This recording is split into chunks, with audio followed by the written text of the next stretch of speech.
তোমারও বউ নেই আমারও জামাই নাই, চলো দুইজন সংসার কইরা খাই, চলো দুইজন ভিক্ষা কইরা খাই, চলো দুইজন ভিক্ষা কইরা খাই।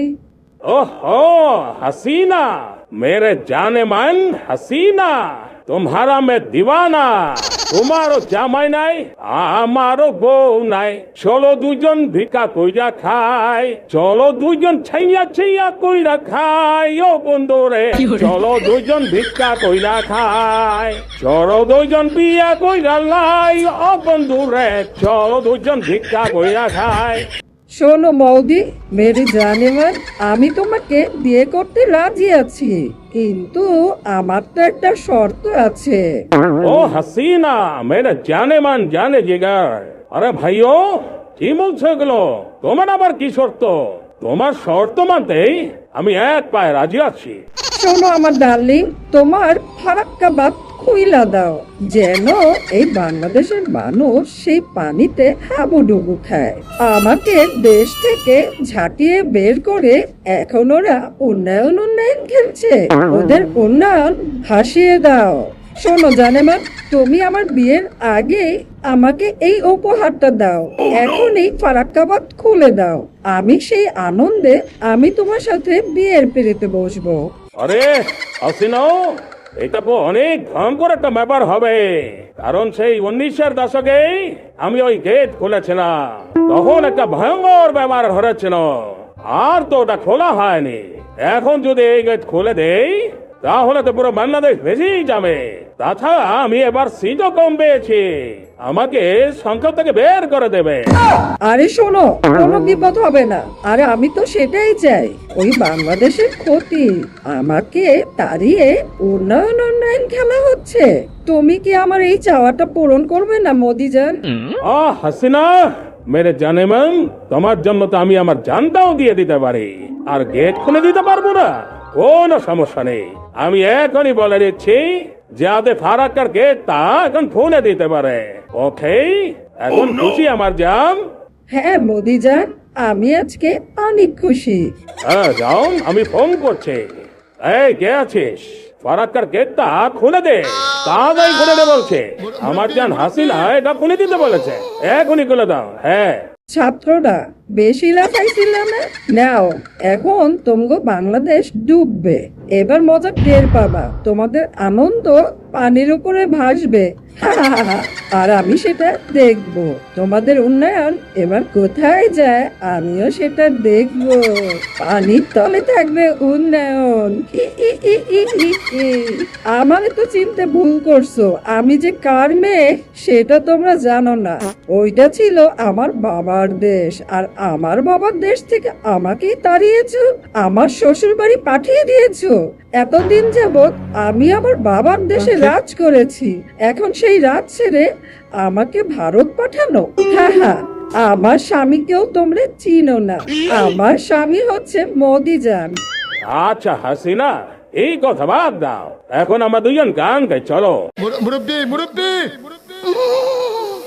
আমারও বউ নাই তোমারও জামাই নাই, চলো দুইজন সাইয়া সাইয়া কইরা খাই, ও হাসিনা চলো দুইজন সাইয়া সাইয়া কইরা খাই, ও হাসিনা রে চলো দুইজন মাসামাসি কইরা খাই।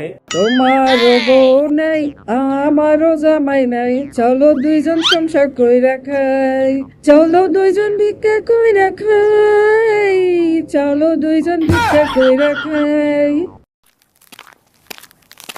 নানা ভাই, তুমি এখানে তোমার গার্লফ্রেন্ড নিয়ে বসে আছো, আর ওইদিকে কি হচ্ছে তুমি জানো? কি হচ্ছে নাতি, তুমি এইভাবে কথা বলছো কেন? আরে জানো না, বাংলাদেশটা পুরো ডুবে পানির তলে আছে। বাহ মোদিজা, তুমি তো অনেক কাজের লোক, বলতে না বলতে কাজ সবার হয়ে গেছে। আরে দেখতে হবে না জামাইটা কার? আরে তোমার একটা ফোনে যে এভাবে কাজ হয়ে যাবে এটা তো আমি ভাবতেই পারি নাই, মনে করেছিলাম আর একটু সময় লাগবে।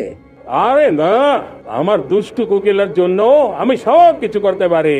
দুষ্ট কোকিল নাচে রে, Coke Coke Coke Coke Coke Coke Coke Coke.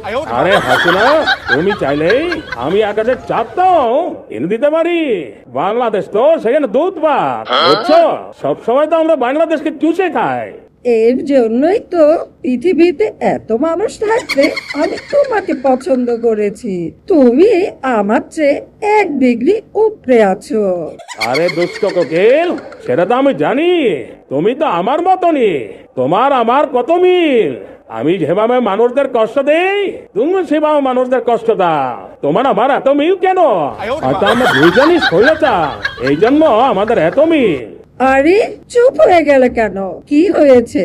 আমার প্রেমে মগ্ন হয়ে গেছো তাই না? হ্যাঁ জাম, তুমি ঠিক ধরেছ। তুমি এত সুন্দর কেন জাম? মনে হচ্ছে কাকের মাথায় ময়ূরের পেখম লাগানো। আরে হয়েছে, আর তেল মারতে হবে না। আমার পিছনে যে চেলাগুলো আছে সারাদিন তো আমাকে তেল মারতেই থাকে। তুমি আমাকে একটু অন্য কিছু মেখো শোনা। বুড়ো বয়সে ডিমরতি ধরেছে তোমার। নানি নানি, শুনে যাও, কি হয়েছে দেখে যাও। আরে ধুর, আবার কি হয়েছে? বারবার এখানে আসছিস কেন? আমরা একটু রোমাঞ্চ করছি, দেখছিস না? আর আমি জানি তো কি হয়েছে। বাংলাদেশ ডুবে গেছে তাই না? আর সেই কাজটা আমার 2 নাম্বার জামাইটা করেছে জানিস? আরে নানি, আমার পুরো কথাটা তো শুনবে। আরে হয়েছে, কি বলতে যাচ্ছ বলো। আরে নানি, তুমি যে ফারাক্কাবাদ খুলে নিয়েছো, এর কারণে বাংলাদেশ ভেসে গেছে। আরো বেশি পানি যদি ছাড়ো, তাহলে তোমার বাবার কবরটাও ডুবে যাবে। তখন তুমি তোমার বাবাকে কিভাবে দেখবে? নানি, আজকে তুমি যেটা করছো, কালকে তোমার ঘাড়ে এসে পড়বে। তুমি মানুষের উপর যে জুলুম করেছো, তার শাস্তি তোমাকে পেতে হবে নানি। সব পানি দিয়ে যদি তলিয়ে যায়, তোমার আওয়ামী লীগ, ছাত্রলীগ সবই কিন্তু শেষ হয়ে যাবে। তোমার বাবার কবরটাও তলিয়ে যাবে, সাথে সেই গোপালগঞ্জ টুঙ্গিপাড়াও ডুবে যাবে। একটু মিলেমিশে থাকতে পারো না? যা হওয়ার হয়েছে, তুমি যেখানে আছো তোমার স্বামীর সাথে ওখানেই থাকো। আর কত নিচে নামবি ডাইনি? নানির সাথে এমন ব্যবহার, এত বড় কথা? ছোট মানুষের মতন থাকো। নানির সাথে বেয়াদবি? নানিকে তো চিনতে পারোনি। আমি তোমার ঘাড় মোটকে দিব। কত মানুষের রক্ত চুষে আমি খেয়েছি জানো? আবার আমার সামনে বড় বড় কথা। তোমার রক্ত দিয়ে বন্যা বয়ে যাবে। নানি, আর কত মানুষ মারবে, আর কত মানুষকে হত্যা করবে? তুমি কি এখন একটু থামতে পারো না? তুমি তো আর কয়েকদিন পর কবরে যাবে, তখন কিভাবে আল্লাহ তাআলার সামনে দাঁড়াবে বলো? তুমি এই হাতে তসবি নিয়ে যে মানুষকে ধোঁকা দাও, এটা আর কতদিন চলবে? কিসের মিলমিশ আর কিসের ভালোবাসা? ছাত্ররা চলে ডালে ডালে, আর আমি চলি পাতায় পাতায়। যাও এখান থেকে, তোমার কাজে যাও। আরে পরে আর কি হবে? তুমি তো কোটাতেই চাকরি দিয়ে দেবা। আমরা তো সাধারণ মেধা যাদের আছে তারা চাকরি পাই না। থাক আমার চাঁদের টুকরা, তুমি কষ্ট পেয়ে আর কোথায়? ও বাচ্চা মানুষ তো, তাই ভাবে কথা বলেছে তোমার সাথে। জাতের ধারা আমার মতন হইছে নাকি? আমার মায়ের পেট থেকে যে কি হইলো, আমার কোনো কথাই বলে না। ও খালি শুধু মানুষের কথা কয়। আমার মেয়ে যদি এটারে জন্ম না দিত, তাইলে ওর রক্ত দিয়ে আমি কবেই গোসল করে ফেলতাম।